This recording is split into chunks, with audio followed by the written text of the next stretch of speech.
Welcome to my mommy's podcast. This podcast is brought to you by Beekeepers Naturals. Beekeepers is on a mission to reinvent your medicine cabinet with clean remedies that actually work. I really like their Elixir Brain Fuel. These tiny power shots pack a powerful punch for focus and energy without caffeine or sugar. The secret is royal jelly, which is reserved for the queen in the beehive, and I can see why. Especially on busy work days or mom days, I add this to my morning routine in place of or in addition to my morning coffee or tea, and I feel the difference immediately. It also helps a lot with jet lag and time changes, as well as with those mornings when I've just been up with the kids during the night. I'm finding it especially helpful as we navigate the back to school and all the craziness that comes with that. So when you want to be your sharpest, this is why I love Elixir. Like I said, it contains ingredients that actually lead to a healthier brain over time. So royal jelly, which is one of the kind of secret weapons of the beehive, but also other science-backed adaptogens like ginkgo. I find that, like I said, adding this to my routine first thing in the morning is great for helping beat brain fog and helping be on my best game on busy days. I feel like we could all use that little bit of extra support right now, and Elixir is my brain fuel. I'd also highly recommend checking out their immune boosting propolis spray, which is a spray that can be, there's a kids and adult version that can be used in the throat, and it's immune boosting. They also have Bee Powered, which is a delicious superfood-backed honey that contains also propolis, bee pollen, and royal jelly as well. And all of their products are actually pretty incredible. They have a CBD honey that helps with sleep as well. You can check out all of those products and save 15% on a first order by going to beekeepersnaturals.com/wellnessmama. That's beekeepersnaturals.com/wellnessmama to get 15% off. Meet your new medicine cabinet with Beekeepers Naturals, and make sure to try that link to save 15%. This episode is sponsored by Joovv, that's Joovv, a red light therapy company. Like many of you, I'm always trying to find different ways to keep my wellness routine in check. And I've noticed that there are some things that are really helpful to me, including practicing daily gratitude, no phone an hour before and after bed, eating healthy and exercising, and if you've been listening to me for a while, getting in red light therapy sessions. I've told you before about why I love Joovv for red light therapy. The skin and hair benefits are awesome, and I find that I also recover more quickly from soreness after working out. Joovv is my preferred red light therapy device because it has a patented modular system that lets you build as you go, so you can find a way to fit it into your budget. They have full body devices like the Elite and the Duo, and you can actually keep connecting these smaller pieces to make as big of a device as you want. They also have a smaller desktop model called the Joovv Mini, which is great for travel or for spot treating things like joints or the skin on your face. When it comes to natural light modalities, bigger is actually better for optimal benefits, which is why their modular system is so cool. Like I said, you can keep adding to it over time, so you don't have to have it all ready to go in the beginning. I wanted my listeners to know that they have an exclusive discount on larger devices when you upgrade your system within the first year of initial purchase. So their unique modular design lets you build a larger full body system over time. And with their bundle pricing, you only pay what you would have paid if you had bought them all at the beginning and gotten the discount. You can find out more about that by going to joovv.com/wellnessmama. And if you use the code wellnessmama, they will also send you a free gift with any purchase. So again, joovv.com/wellnessmama, and the code wellnessmama, all one word, for a free gift. Hello, and welcome to the Wellness Mama podcast. I'm Katie from wellnessmama.com and wellness.com. That's wellness with an E on the end, which is my new line of personal care products that go beyond just safe and natural to actually be food for your hair, skin, and body. I'm really excited to share this episode with you. I am here with Dr. Jack Wolfson, who is a board-certified cardiologist who uses nutrition, lifestyle changes, and supplements to help avoid and handle disease. We talk about all things heart health and some common myths to dispel, together with his wife, who's Dr. Heather Wolfson. They are the Doctors Wolfson. I'll link to their website in the show notes so you guys can find them. They have an excellent resource for all kinds of holistic health and lifestyle information. They are parents to 3 kids who were all born at home. And in this episode, Dr. Wolfson and I go deep on heart health, but so much more. He talks about things like heart problems that can affect even young people and what to do about them, metrics that we can track to know how our heart is doing, at-home factors that we can change to improve heart health and overall health. And we go into some common myths and misconceptions about things like cholesterol, saturated fat, and vitamin D, sunshine, and also things like one small change you can do that could save someone else's life and also reduce your risk of certain problems by as much as 70 or 80%. Really fascinating episode. I know that you will enjoy this as much as I enjoyed recording it. And without further ado, here we go. Dr. Wolfson, welcome. Thanks for being here. Thanks so much, Katie. Pleasure to be on, and really excited to delve into so many issues that really are going to be just so beneficial for your audience. So ready to roll. Me too. I have so many areas I want to delve into with you, but I always love to learn a little bit about my guest first. And I know that you are a cardiologist and a heart doctor. I'd love to hear a little bit of your story and how you became a natural heart doctor. Yeah, sure thing. I basically, like my father before me, my father was a cardiologist. I wanted to be exactly like my dad and follow in his footsteps. And that's exactly what I did. I went through 4 years of medical school, 3 years of internal medicine, 3 years of cardiology. And then I joined a very large cardiology practice in Arizona where I became a senior partner. And on the job, I'm doing angiograms and pacemakers and all the high-tech cardiology stuff that us cardiologists do. And in 2005, so a couple years on the job, that's when I met the woman who would become my wife. And she is a doctor of chiropractic, as she says, doctor of cause. And she starts telling me all this stuff about how doctors are killing people, the drugs are worthless, the procedures are worthless, my entire career is a sham. And Katie, she told me this stuff like on our first date.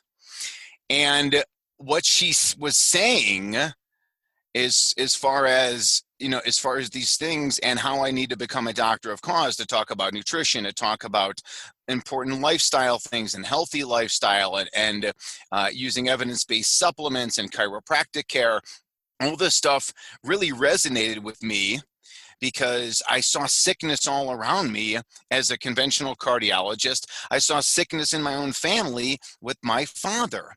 And as my father is dying of a Parkinson's-like disease in his late 50s, he's dying of a Parkinson's-like disease. And the Mayo Clinic tells us there's nothing we can do for your father. We have no idea why your father is sick. And there's nothing we can do to help him. Here comes this, 20-something-year-old chiropractor, and she's like, I'll tell you exactly why your father's sick. Because he eats garbage food, he doesn't get good sleep, and as a Chicago cardiologist, he doesn't get any sunshine. He drinks too much alcohol. He takes this neurotoxin poison called Lipitor for cholesterol. He's around, radiation exposure and of course EMF and all the hospital-based toxins. She's like, that's why your father's sick. And it made perfect sense to me, where most cardiologists and medical doctors would run from this person. To me, it was quite simple to listen to this woman. Number one, she's absolutely drop dead gorgeous. And number two, she was spot on. And that's how I changed to a natural cardiologist. Opened up my own practice in 2012, Wolfson Integrative Cardiology. Together, my wife and I are the doctors Wolfson, and wrote my book in 2015. And there you go. I love that. And I love hearing voices like yours and your wives who are in the medical field and who are speaking to this holistic approach. I know I've taken heat for that as not a doctor, just as a mom doing research. And I always thought, it would be great when doctors speak out about this, because then people will really listen and they will change the industry. But I would guess you've probably gotten some heat for saying some of these things in your profession as well. Well, I do, Katie, I do every day, we get, commentary, and whether it's on social media, we get emails or phone calls. I'm on a webinar, maybe somebody doesn't like what I have to say, and they make comments. But as you know, you got to have pretty thick skin to survive in the world in general, let alone in the natural health space. There's so many people that are against our message because, again, it just, it really shocks what people have learned. It rocks the foundation of what they think is health and wellness. So that's, a problem there. And then the other side of that, of course, is that it's such a pharmaceutical driven world. It's so geared towards conventional medicine, conventional doctors, that those industries, of course, fight us tooth and nail. And, it's, I know, I know your credentials and I know your history and obviously respect everything that you do. But I always laugh when people comment, whatever. And sometimes like people have called me like a daddy blogger and you're a mommy blogger. Oh, you're listening to mommy bloggers. Yeah. Mommy bloggers who go to the internet, who go to PubMed.gov and pull up the medical literature, like the mommy bloggers who are actually doing the research, as opposed to the cardiologists of the biggest, group that I left, where nobody does any research. Everybody there is only interested in pills, only interested in surgeries. They're not interested in finding the cause. So when Katie Wells or any other, blogger goes into the medical literature and pulls this stuff up and it's like, wait a second, it turns out that sunshine is really important for heart health, and sleep is critical for heart health, and environmental toxins are dangerous to your heart. Why aren't the cardiologists talking about it? They're not talking about it because they've never been taught to learn about it.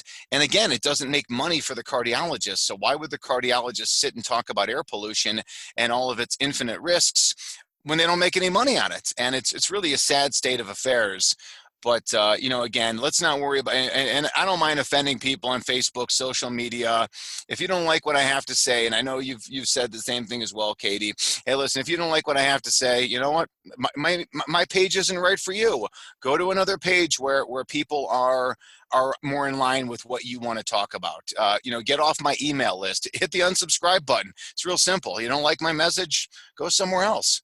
Exactly. And I think you hit on a really important point, which is that parents, especially parents who have health issues or have children with health issues, I think are some of the most motivated researchers in the world. And I think the best outcomes happen when we have educated, intelligent parents who are looking into these issues and asking great questions, working with practitioners and doctors who are also doing the same thing. I think that's when we're going to see the actual change in the industry. And the reason I was so excited to have you on today and to talk is that, at least based on the most recent data I've seen, heart disease is still the number one killer in the US. And so this is a massive problem, and it's not one that a lot of people, I think, really start to pay attention to when they're young.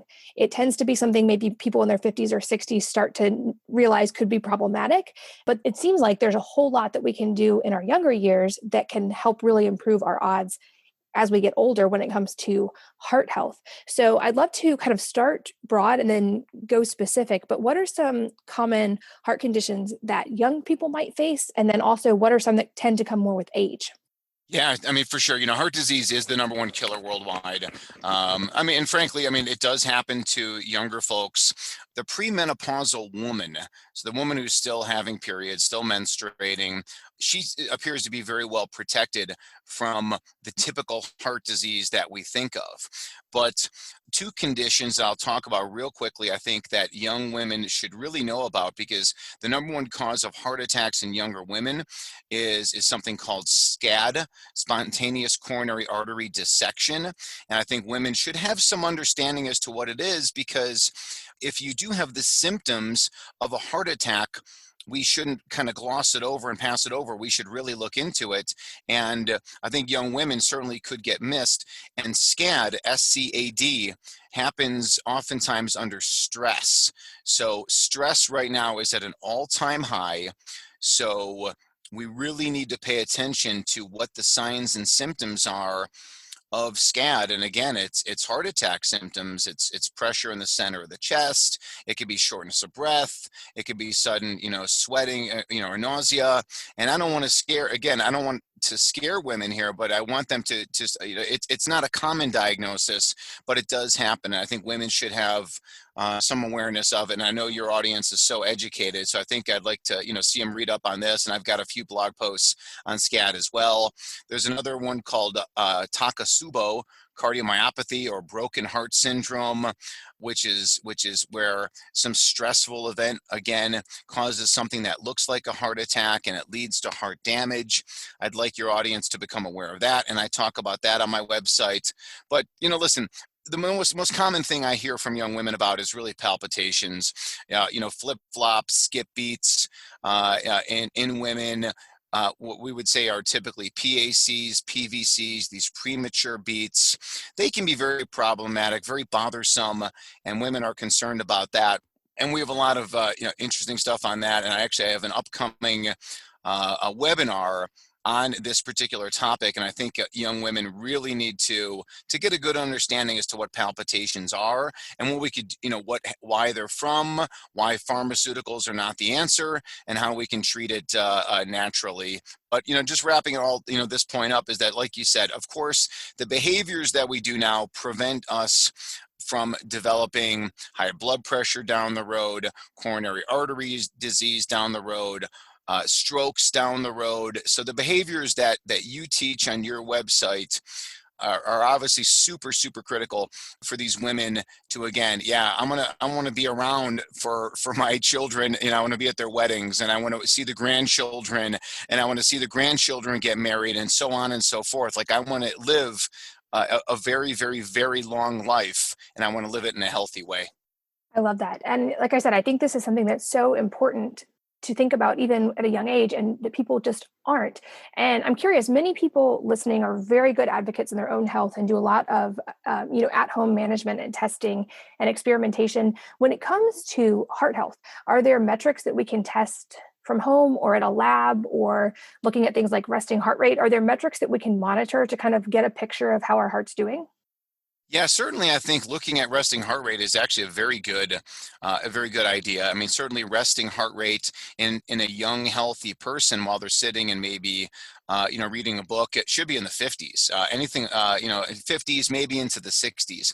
Anything above that while you're at rest, I think, is certainly a sign that we need to up our game a little bit, and either whether it's make better food choices, or again, look into sleep, look into sunshine, look into environmental toxins. If you're reading a book in your house and your heart rate is 75, and you're not under stress for any particular reason, I think, again, you need to look at maybe some environmental toxins. Maybe your house is full of mold. Again, I think that's a great point that you make, that the heart rate should be nice and well controlled in those scenarios. Outside of that, as far as inflammation, we know is linked to cardiovascular disease. Inflammation is linked to heart attack. Inflammation is linked to stroke. It's also linked to cancer and brain disease and everything else. And the real big sign of inflammation is pain.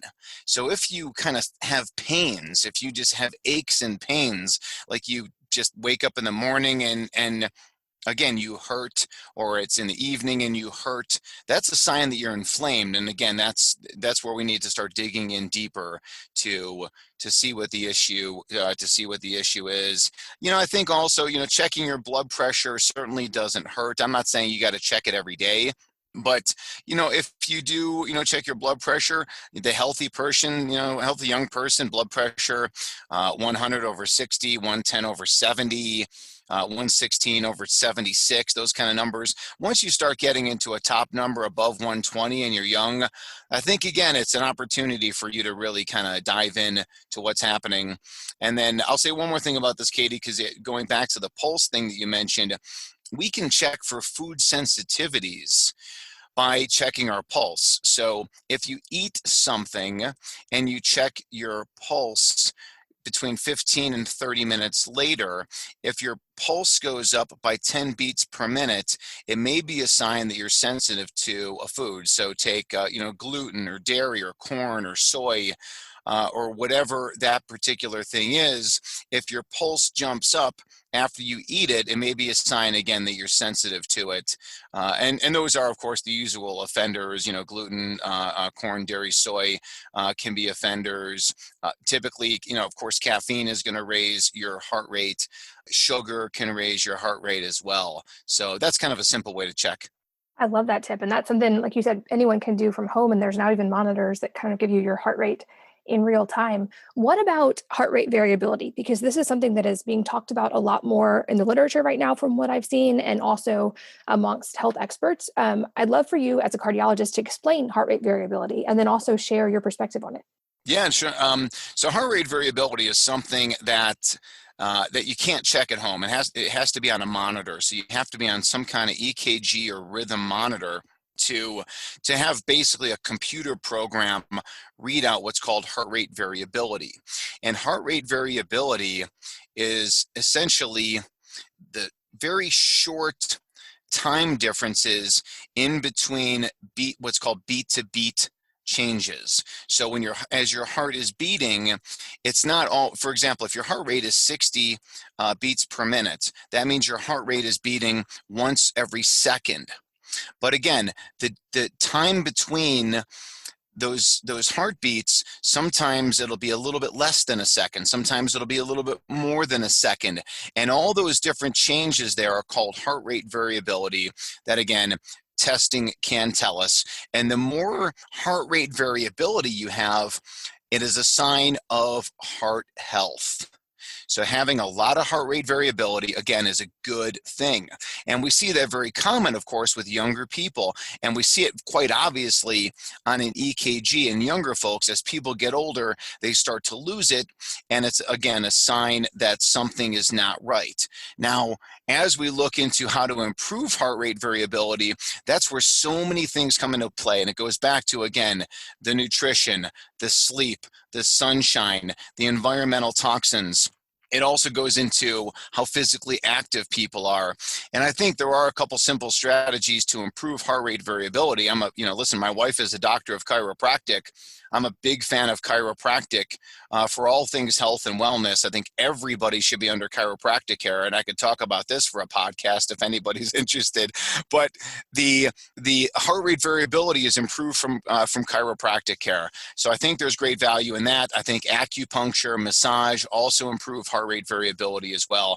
And I think it's a very important topic. And I think that if somebody is looking again for something that's not dangerous, that would be a heart rate variability check. Now that I'm talking about it, I love to mention this as a thing not to do, and that is called a CT scan of your coronary arteries looking for coronary artery disease. I am very, very against radiation exposure. I'm very against that test, although there are other quote-unquote holistic cardiologists and quote-unquote natural medical doctors that are for that CT scan. I'm very against the scan because it is a massive radiation exposure. And I think, like you pointed out, there's better ways that are non-invasive and non-dangerous to assess heart health. What about lab testing when it comes to some of the basic factors? I know they look at cholesterol, like the quote good and bad cholesterol. And often, like when I've gotten labs, they'll give me a cardiac risk factor ratio. When it comes to these kind of more basic tests, what value do you see in those? And how can we, if possible, how do we use those to know if our heart is doing well or not? Okay, this is a big one. And it's a fantastic one because, again, these are non-invasive ways to look at cardiac risk. So if number one, if we look at inflammation, I think inflammation has to be checked, because if you're inflamed, you need to figure out why, because if you're inflamed, you're in trouble. So let's look at markers of inflammation first, and things like HSCRP, things like oxidized LDL, things like phospholipase A2, which is a really good cardiac marker. There are other measures, but I think those that I mentioned are really important to look at from an inflammation oxidative stress standpoint. You mentioned, cholesterol and lipids. The most important measurement of lipids is actually a ratio. It's called the ApoB to ApoA ratio, and the lower that ratio is, the better. So I don't even bother checking total cholesterol, total LDLs, HDLs. That doesn't matter. What matters really is that ratio, ApoB, ApoA. I also like to check on homocysteine. High homocysteine is linked to everything. It's a sign of a methylation disorder. So we need to really look at levels of homocysteine. I'm a big fan, of course, of checking vitamin D, not as a reason to take vitamin D supplements, but as a sign we need to tell people to get a lot more sunshine. I'm a big fan of omega-3 testing as well, because our cells need to be loaded with omega-3. So if there's deficiencies in omega-3s, we need to get people eating more high-quality seafood. And then also, we do advanced testing, intracellular vitamins, intracellular minerals, intracellular glutathione, CoQ10. So those are really critical from a heart standpoint. I love doing leaky gut testing, looking for leaky gut, looking for gluten sensitivity, because all that's related to heart health. And then most recently, we've been doing urinary tests where we look at a couple things. One is 31 different mold mycotoxins, because if we're getting exposed to mold, we are in major trouble, and I've got videos on that. And then the most recent thing I've been offering is environmental toxins, where we look at 27 different environmental toxins, things like all the different pesticides, including glyphosate, where we look at parabens and phthalates and plastics. And I know this is such a passion for yours, and I know a lot of the personal care products that you use, and I love your product line, and because I love the fact that, again, you talk about what the ingredient is, why it's in the product, and then what the environmental working group says about it. I think it's so beautifully displayed. I'm so happy to be able to tell people about your product line, because I think it's just a great source. But again, I find it very beneficial, Katie, to tell people, all right, here's objective data that you're getting poisoned from your environment, whether it's plastics, phthalates, parabens, again, pesticides, BPA and cardiovascular disease. It's in the literature. And again, my cardiology colleagues, they're not looking at this stuff. They're just looking at in a very myopic way, looking at how can we, use a pill? How can we use some kind of imaging study, or it essentially becomes a money-making proposition under the guise of, oh no, we're just trying to keep everybody healthy. But I'm telling you, Katie, it's a very money-driven profession, and it's very unfortunate. Wow. What about triglycerides? How do those come into play? Because I've seen some really interesting data on how that can be predictive of different things and how to lower triglycerides. Well, I guess now that you mention it too, I mean, and honestly, I can go on about the lab testing. I wouldn't even mention thyroid testing and how it's important for heart health. And we didn't mention blood sugar testing and how critical it is for heart health. But the triglycerides are a delivery form of energy. So when we eat food, whether it's protein, carbs, or fats, these often get processed and they get transported to other areas of the body to either be used as fuel, or to be stored as fat, and that is what triglycerides are. They're the delivery mechanism of food energy. And when we have the higher our triglycerides, the higher our cardiovascular risk. And like the ratio ApoB ApoA, triglycerides also is just a linear or a straight line. For every point your triglycerides go up, so do your risk. And again, same thing with ApoB, ApoA. For every point your blood sugar goes up, so does your risk. So I do think that, yes, triglycerides are an important measurement.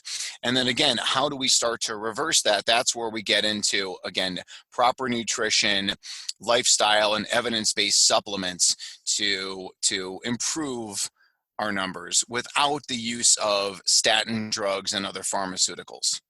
Got it. That makes sense. And I know when it comes to cardiovascular health, one of the more controversial topics in the last few decades has been fat intake, and especially saturated fat intake. And even now, it seems like this is still a relatively controversial topic of which fats should we be consuming, which should we not be consuming, and how much do we actually need. And certainly there are viewpoints that are across the board for this.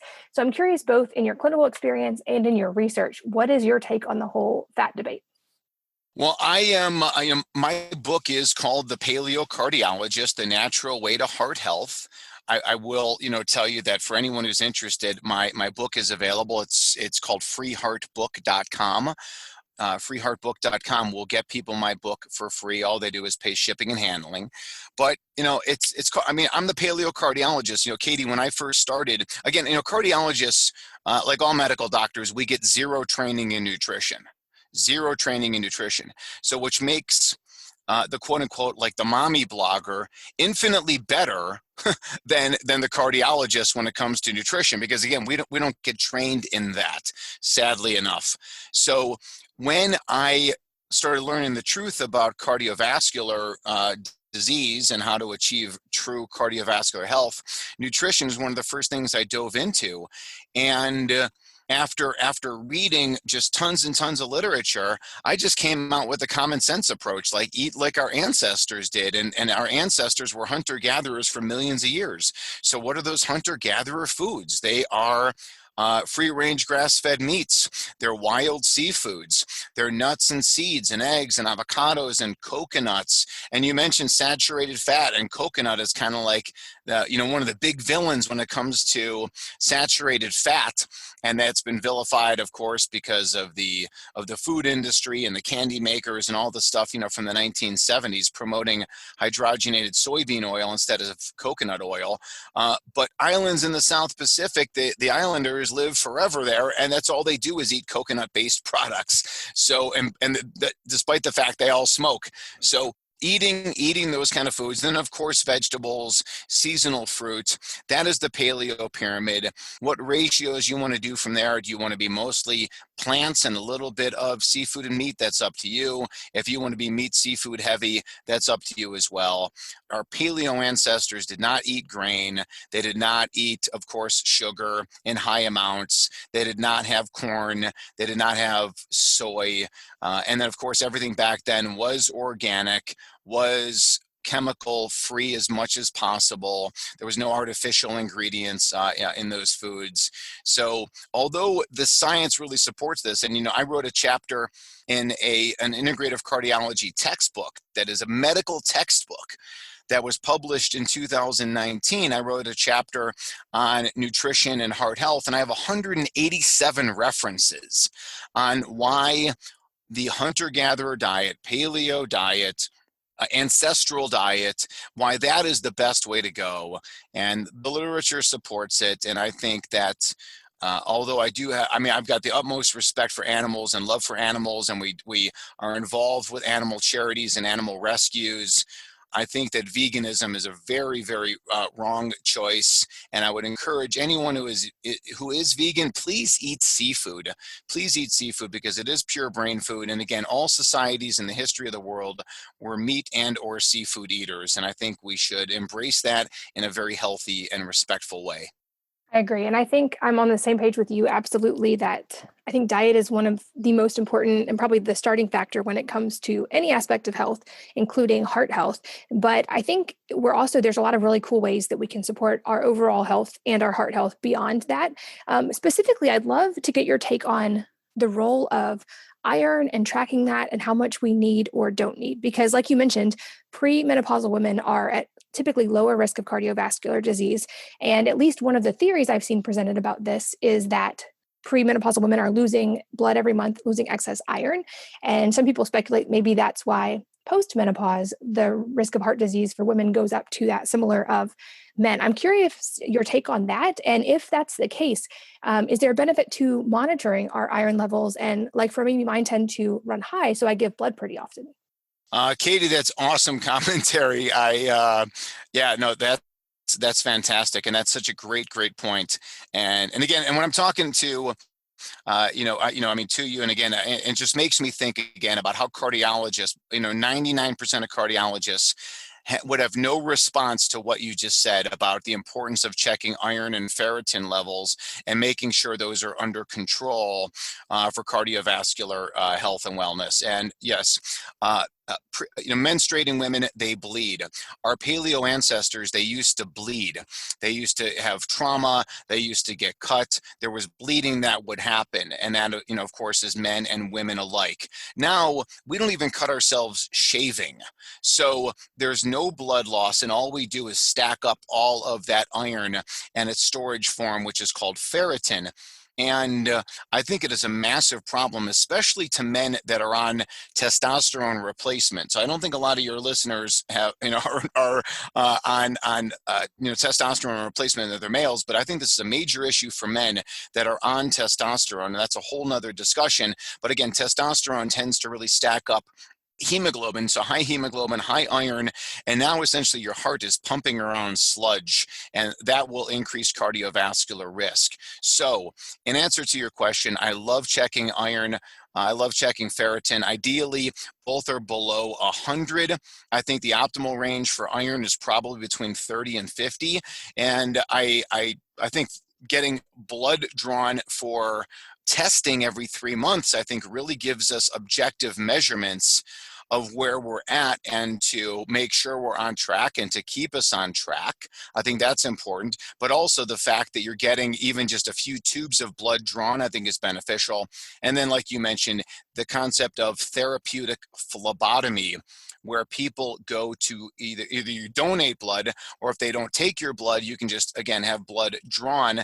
Maybe it's 250 cc's, maybe it's 500 cc's of blood, and doing so every 3 to 4 months while you're monitoring iron, while you're monitoring ferritin, and while you are monitoring your hemoglobin to make sure that you're not getting anemic. But I do think that's valuable. I do practice that personally. And ultimately, there is data that says that people that donate blood regularly have like a 70 to 80% lower risk of dying compared to the people that never donate blood. So I do think it is very important, and it's something that I check on every single patient. That's fascinating and good to know. I love things like that where you can truly potentially save someone else's life and also get a health benefit of your own. I think those kind of little things can make such a big difference. Like you said, when we do them regularly, I had no idea the data was that strong, though, for a reduction in risk rate. Another thing you have written about and talked about quite a bit is vitamin D. And you touched on this a little bit at the beginning of the interview, but I would love to go deep on this because it's something I've researched quite a bit, that I monitor in my family members, their vitamin D levels. I know we're seeing correlations with that and COVID outcomes. And certainly there's a lot of data on vitamin D status and cardiovascular health. So talk to us about, from a doctor's perspective, what do you look at when it comes to vitamin D, and what do we need to know to optimize this? Well, vitamin D, obviously, it really is a hormone, and it's produced in the skin. And actually, it's produced from cholesterol. So as cholesterol is traveling around through the body, through the blood vessels of the body, when the sun hits cholesterol, it turns it into vitamin D. So if we have quote unquote high cholesterol, it is typically a sunshine deficiency, because when you have high cholesterol, oftentimes it's with low vitamin D levels. So as you get more sunshine, you turn that cholesterol, which now will drop, and you turn it into vitamin D, and it'll start going up. So the body does all these things, and the body does it absolutely perfectly until we as humans interfere with it with a modern lifestyle. Now, vitamin D receptors are everywhere in the body. Every single cell has these catcher's mitts for vitamin D. So they need to be activated by vitamin D, and then the receptors go inside of these cells and work their magic. They do what they're supposed to do. And if we don't have vitamin D to activate it, then again, the system doesn't work. But again, the answer is not vitamin D in the supplement form. You can get you can get quality vitamin D from eating animal foods that have vitamin D in them because the animal produced it for its livelihood. And it's true of eggs as well. And the point being, though, is that, again, when you have low vitamin D, now it's a signal to tell you need to get sunshine, and smart sunshine at that. So the importance of getting morning sun, noontime sun, afternoon sun. You talked about, everybody loves to debate the food story, but if anyone thinks that food and nutrition is more important than sunshine, they would be critically making an error in their health and in the advice that they're giving other people. Sunshine is just as important as food. And again, measuring those vitamin D levels are really critical. And, Katie, I've spoke all over the world, and I've got people that come to see me from all over the world, people from Canada, people from New York, people from Minnesota, people from Portland, Seattle, Norway, Russia. And it's so often these kind of cold weather climates, that's why they have cardiovascular issues, high blood pressure, atrial fibrillation, heart attacks, cardiomyopathy, whatever it may be, because they live in these climates where they don't get sunshine. And what do I tell people? I tell people to move. I'm like, that's my best advice is for you to move to a sunny climate. If you're not going to move, and I understand the reasons why, you better take a lot of vacations to get into the sun. So for every 5 to 7 weeks, you're up in the cool climate where you're not getting sun in the wintertime, you better take 5 to 7 days of vacation. I do agree that there is room for red light therapy, infrared sauna. I think that stuff has value, but again, nothing replaces the power of the sun. And I do think that vitamin D supplementation has a role, along with vitamin K, specifically vitamin K2 supplementation for people in the wintertime where they're just not getting the sunshine exposure. And then finally, let me just say, when it's the summertime, stack up the sun, almost like you're a bear going into hibernation. You're building up all this high vitamin D levels so you can carry it safely through the wintertime. I think all of that is so important, especially the sunshine piece. I think I focus on the nutrition side just because of my background for a really long time. And I noticed a drastic difference when I started using sunlight to my advantage in several ways, both in the form of morning sunlight as soon as possible after waking up, which we know has benefits for kind of the whole hormone cascade throughout the day. And that made a big difference in my energy levels and my sleep. And then also getting vitamin D through the sun at midday whenever possible. I found out I have some VDR mutations. I don't absorb vitamin D well through supplements. And so I do actually need the sun. And there's a segment of the population that has this same condition. And so for me, sunlight was a really important key. And you mentioned as well, vitamin K2. I'd love to go deep on this as well, because it's kind of fascinating what I've read in the data about vitamin K2. And I don't feel like it's as widely understood or known about as things like vitamin D. So walk us through how vitamin K2 comes into the equation. Yeah, quite simply, K2 keeps the calcium in the bones and out of the arteries. And so often I think, people run into problems when they take calcium supplementation, they take vitamin D supplementation, but if they don't do the K along with it, that's where they run into trouble. So K1 is involved with blood clotting and stuff like that. So there's a pharmaceutical Coumadin, and Coumadin again interferes with vitamin K, K1 and K2 for that matter. That's why more people on Coumadin have coronary artery disease, because of the K2 inhibition. K1 inhibition leads to the blood thinning capabilities, but K1 is easy to get from green leafy vegetables. K2 can be a little bit more difficult to get, and that's where we have to reach again to the animal products to get quality K2 into our systems. But a lot of times it is beneficial to supplement with K2. I do that for all of my coronary artery disease patients, but I also check intracellular levels of K1 and K2. So again, all the magic happens inside of the cells. So we have the ability now to actually test for intracellular K2, along with intracellular magnesium and potassium and all these other things. But I love checking intracellular K2, and that really I can use for people to say, hey, this is a sign we got to increase those K2 levels because it's critically important. But real quick to circle back to the sun is so much more than just the vitamin D story, of course. I mean, sunshine improves blood flow. Sunshine is a natural blood thinner. Sunshine for all of our hormone production. Again, sunshine is so critically important. I mean, our skin is a solar panel is what it is. It's not just a bag that holds our bones together. It is a solar panel to absorb the power of the sun. The eyes, the retina, the back of the eye contains UVA, UVB receptors for this particular purpose to harness the power of the sun to extract all the health benefits. And, really, I mean, the sun was here before humans were. In any version of the story you choose, whether it's evolutionary, biblical, whatever it may be, the sun was here first. And we evolved in sleep cycles, of course, where there's light and there's darkness. When there's light, that's the sun. Where there's darkness, we should be sleeping. It's and really it just comes down to a common sense thing. Like my 8-year-old can reiterate all these topics. Number one, he's heard it since the day he was born. But again, he can, it's just common sense behaviors. For sure. So when you hear about vitamin K, you also often hear about calcium in the same sentence. How do things like calcium and magnesium come into play when we're talking cardiovascular health?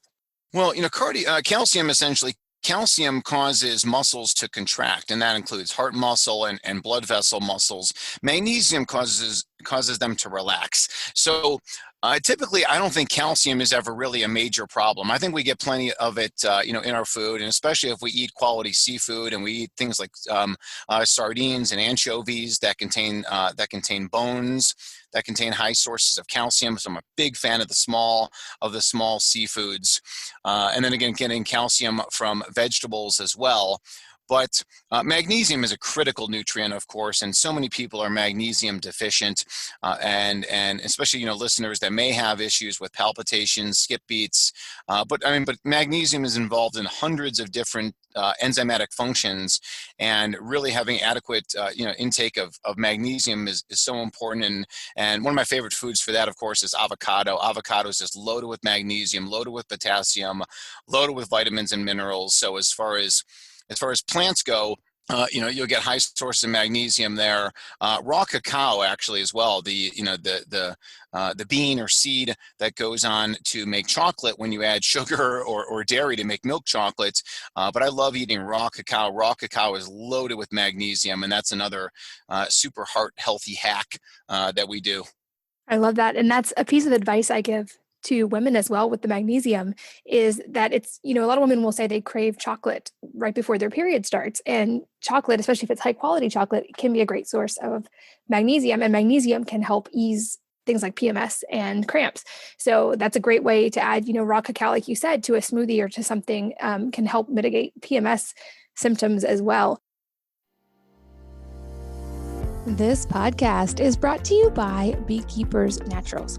Beekeepers is on a mission to reinvent your medicine cabinet with clean remedies that actually work. I really like their Belixir Brain Fuel.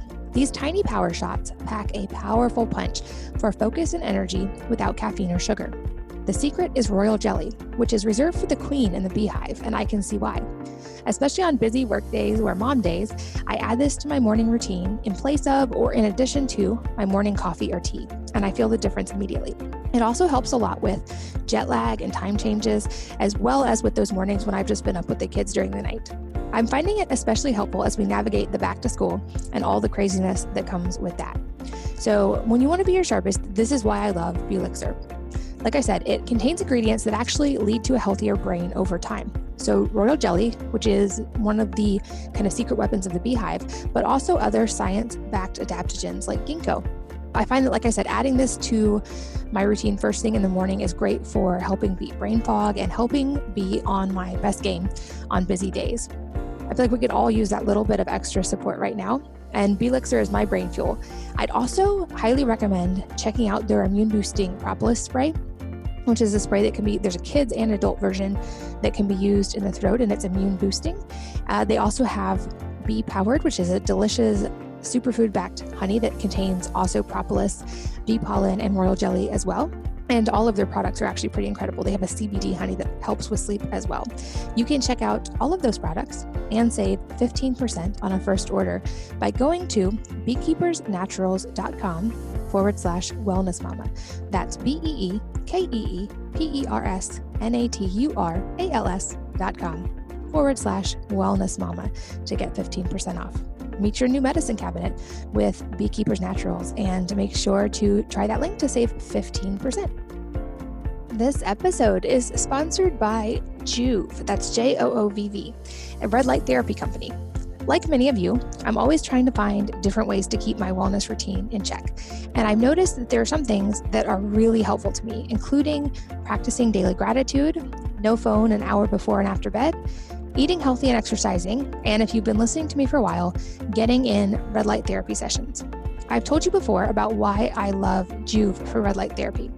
The skin and hair benefits are awesome, and I find that I also recover more quickly from soreness after working out.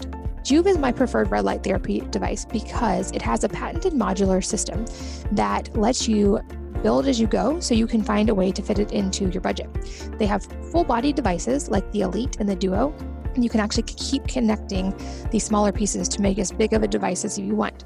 They also have a smaller desktop model called the Joovv Mini, which is great for travel or for spot treating things like joints or the skin on your face. When it comes to natural light modalities, bigger is actually better for optimal benefits, which is why their modular system is so cool.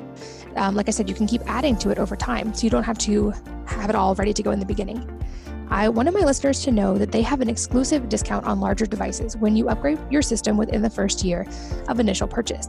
So their unique modular design lets you build a larger full body system over time. And with their bundle pricing, you only pay what you would have paid if you had bought them all at the beginning and gotten the discount.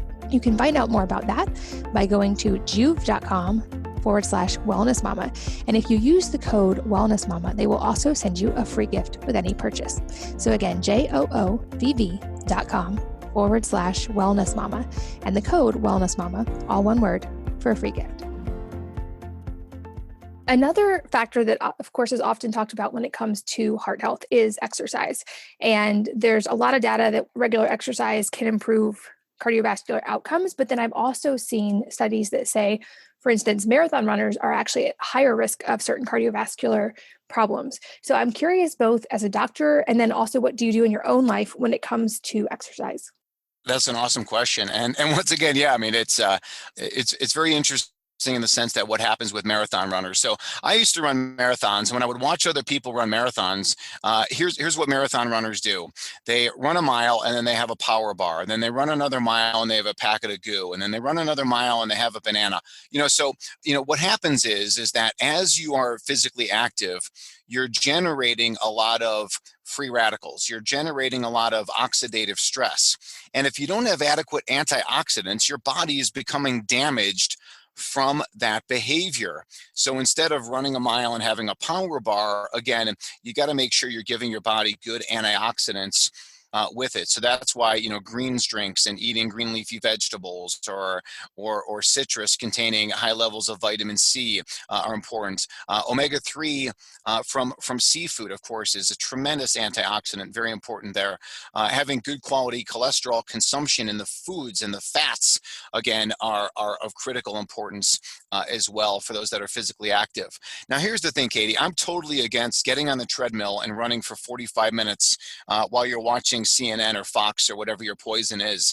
You're inside, you're in an EMF bomb environment, you're under the artificial fluorescent lights, and then they're cleaning off the treadmills with some kind of toxic cleaning agent. So I hate the idea of exercising indoors unless it's in your own house.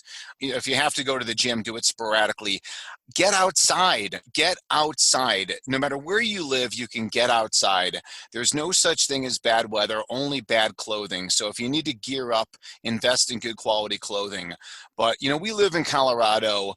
I mountain bike. I stand up paddleboard. I kayak. We go for hikes. I go horseback riding. In the wintertime, I ski. I do ski skinning where we skin up the mountain and then ski down. I do cross country. Again, I snow bike. Get outside and be physically active. That is, again, not only are you getting outside, getting in the fresh air, but you're also getting sunshine exposure too. And even in the wintertime, there's going to be some value to that. So that's my take on physical activity. Do it outside, and then complement that with healthy food choices. I love that. Yeah, I think that's such great advice. And I think for years, I kind of bought into the exercise idea that cardio or at the gym or whatever, you can multitask and listen to a podcast. And I hated it. And I've recently started hanging out with people. My kids are training in pole vaulting, and I've been hanging out there and just focusing on things like weights and sprinting and climbing and fun things. And it's been not only so much more fun, but I've noticed big changes in my health as well, and in muscle tone and even in labs. And so I love that advice. Get outside and do things that are fun as well. To circle back, I have been making notes of a few quick questions. You mentioned that caffeine intake can increase your resting heart rate. What are your thoughts when it comes to caffeine intake in general? Because certainly for a lot of the moms listening, caffeine intake is a regular part of our lives, and we definitely would not want to necessarily give up our daily coffee. But when it comes to heart health, is there a healthy amount, and what do we need to know about caffeine? Yeah, no, that's a great point. But let me just real quick, if I can, finish that, because you did actually make the point about pole vaulting and stuff like that, and I forgot to mention, building muscle mass is more important than running marathons. So squats, lunges, pull-ups, push-ups, building muscle mass is very, very important, undoubtedly. And if we're going to exercise in the morning, of course, we need that cup of coffee or two or three to get us going in the morning. Now, when I first met my wife, she was very anti-coffee. She was, because I was born and raised on coffee, and she said it leads to adrenal fatigue, it leads to gastrointestinal issues, it leads to leaky gut. And I said, okay, I understand what you're saying. It makes sense. And for a while, I gave up coffee. But one of my best friends is the head of cancer at a big institution on the East Coast. And he was always sending me all these different studies and links to the benefits of drinking coffee. And, the evidence is pretty irrefutable that coffee drinkers do very well. And that's people that drink Folgers and, like McDonald's coffee, let alone if you're drinking some of the best organic coffees in the world that don't have mold and are organic, again, don't have the pesticides and the chemicals in there.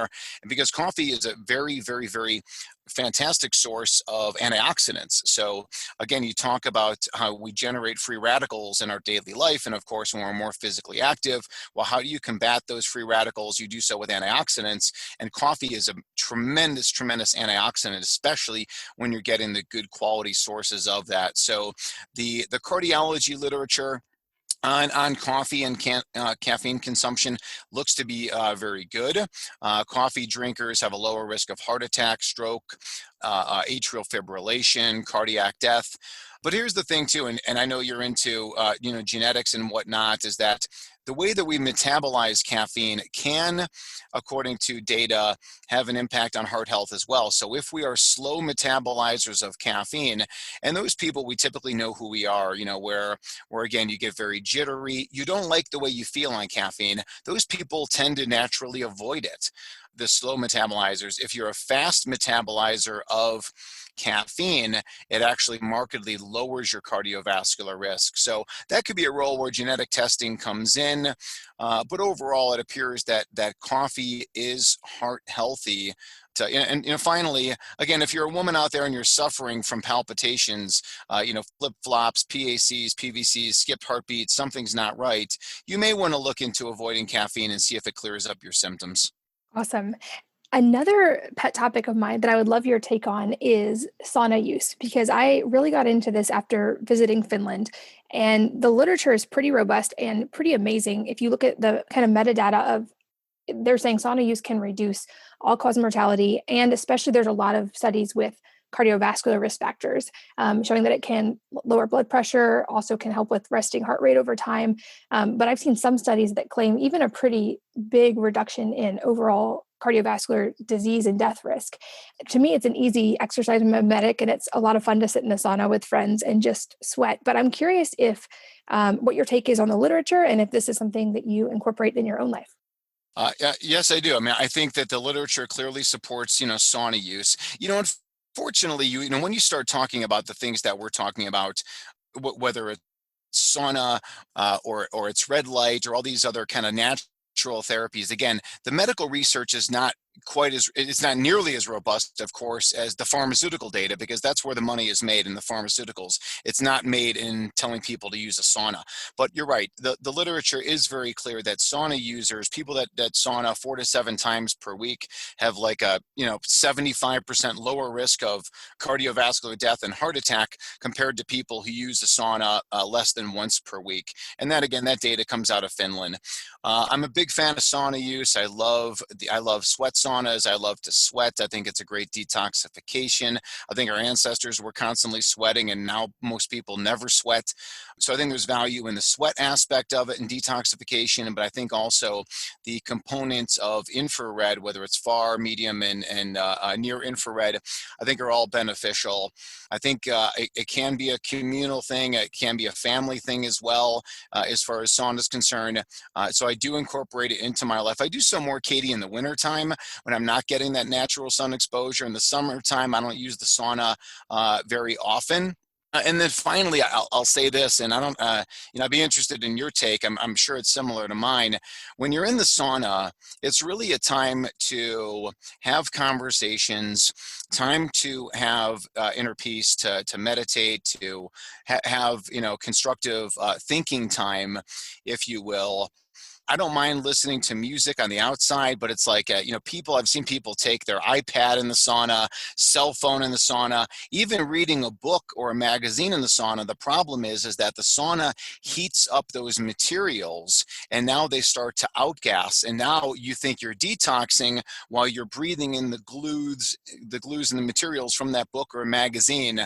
I would encourage people, again, just when you go into the sauna, take a glass of your high quality water, take in your organic towel that is washed with organic laundry products, natural laundry products, and just have some good quality thinking time.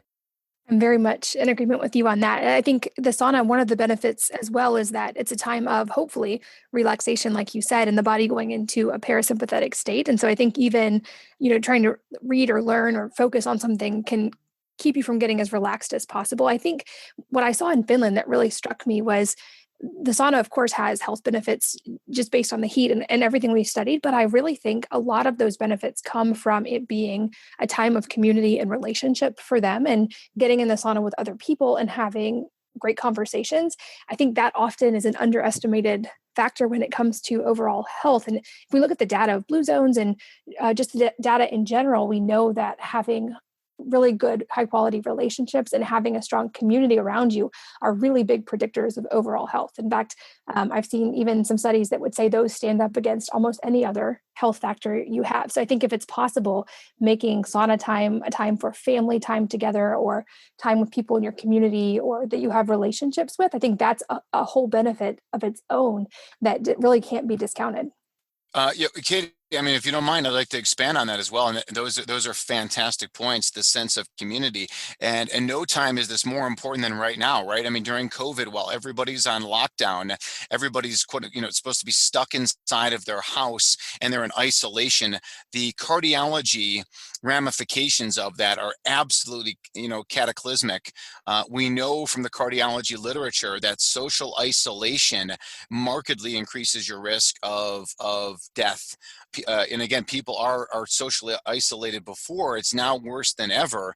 And again, losing that community bonding, the importance of hug, the importance of physical contact with one another, or like you said, being born into the communities.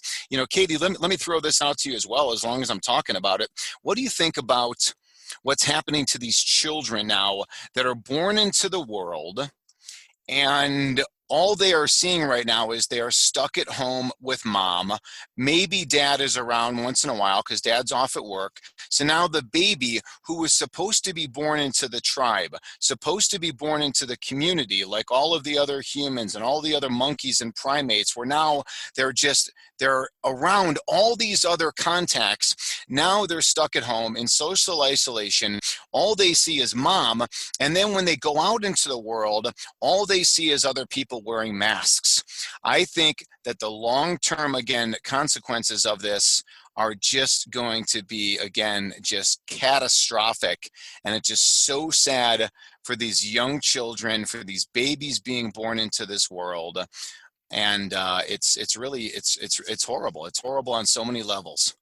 I fully agree with you, especially just what we know of early childhood brain development and how seeing facial expressions and mirroring them is so important for brain development. I think you're right. Babies aren't going to get enough inputs, and they're not going to get enough exposure to a wide variety of the people that should be in their tribe. And I don't know what the solution is, but I'm hoping that maybe this will spark a return to more authentic, real types of tribes, because for so long, a lot of those things feel like they've moved online or digital, or have gotten just pushed to the wayside, where the tribe became maybe just the school environment, or the social groups that came from that for a lot of families and for a lot of kids. And I'm hoping now that isolation has kind of been forced for a while, that we will get back to those small real life communities of people that we live nearby and have common interests with and can trust, and that we actually can build stronger communities over time. Because like you said, I think we're going to see some really drastic and dangerous outcomes from this.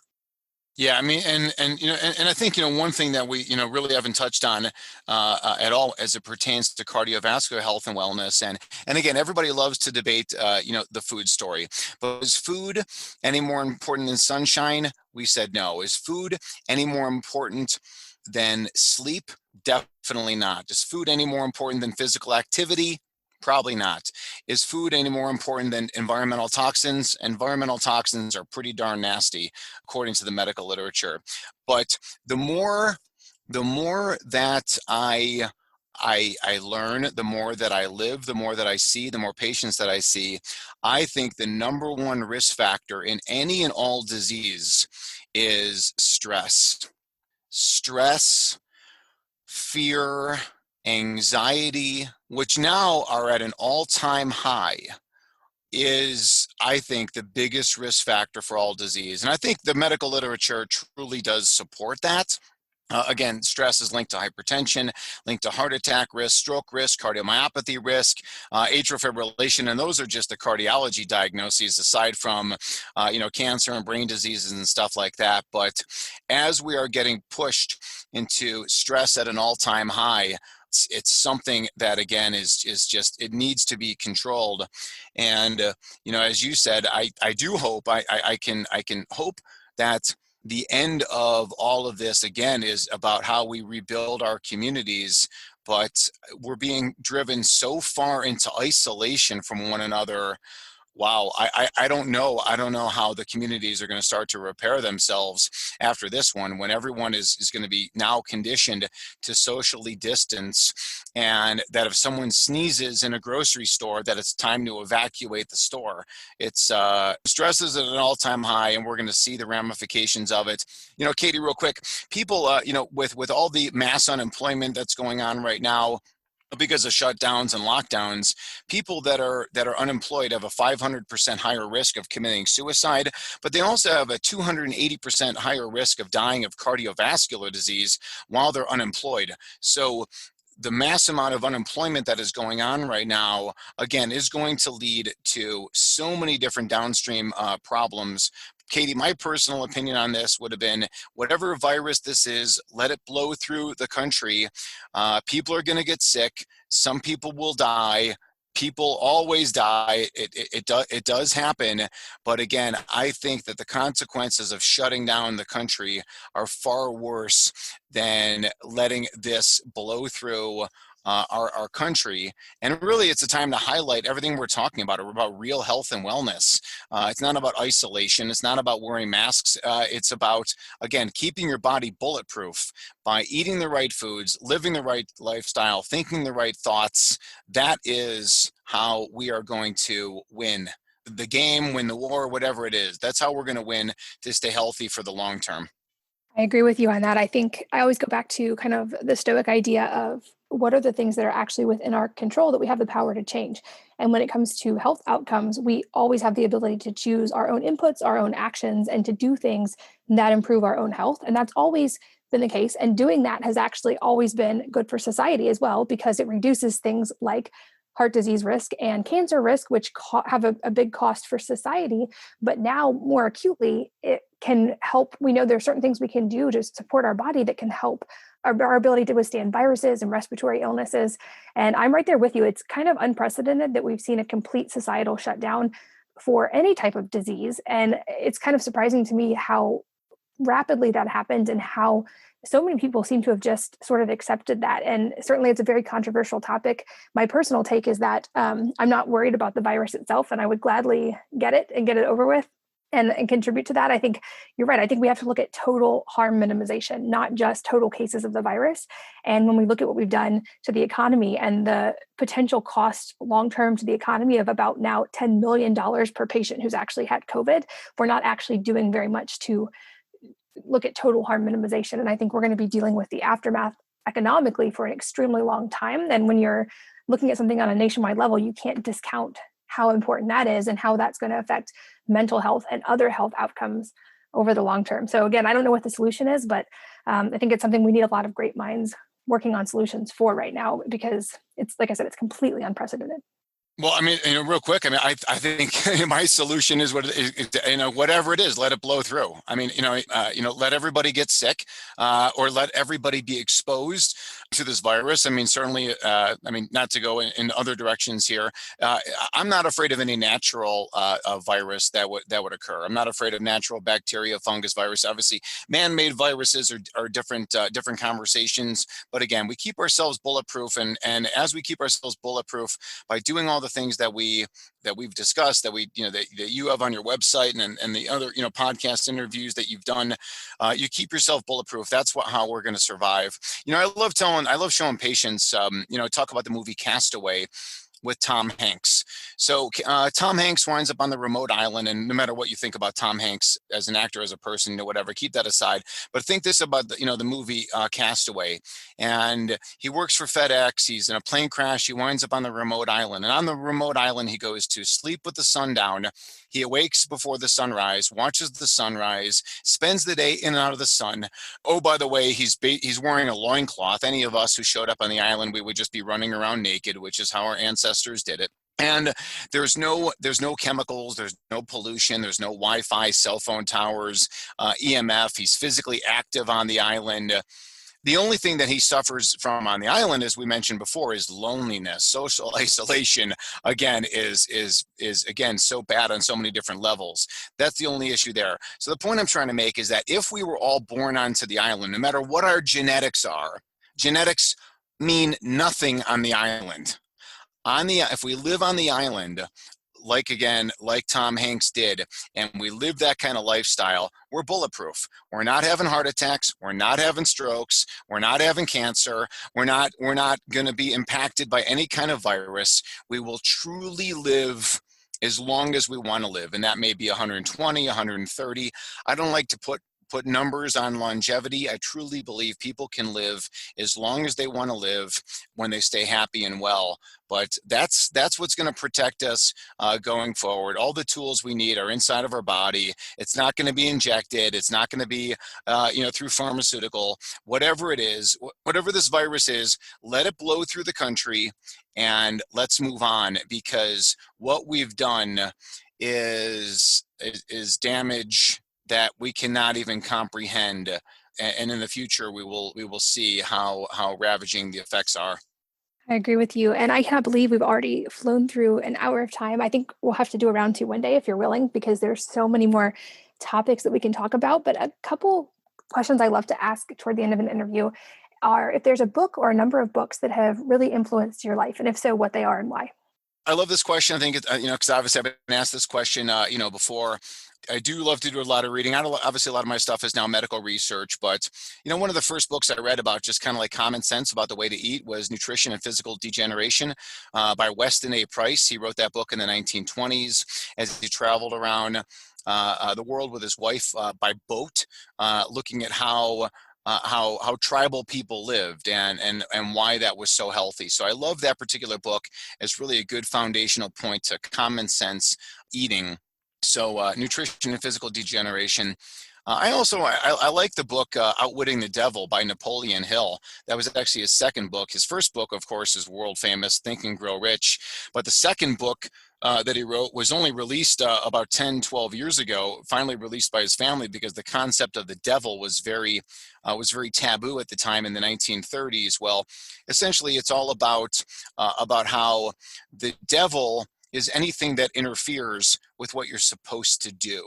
So the devil could be just like rummaging around on Facebook. Like, how are you going to change the world and save the world, Dr. Jack Wolfson, if you're on social media just for fun or quote unquote relaxation? Or maybe you're in the market for a new car and you do all this research on the new car. Well, yeah, it's important to know what kind of car you want to get. But again, at some point, again, it distracts you from what your main task is. So that's called Outwitting the Devil. And then personally, I love anything written by David Icke, I-C-K-E. Controversial to say the least, but a lot of thought about kind of why we are here, how we exist, what we are on a quantum level. All that stuff is exciting. And then finally, let me say anything by Ayn Rand. Love reading anything that she wrote. Awesome. I will put links to all of those in the show notes, and Outwitting the Devil is a new recommendation. I look forward to checking that one out.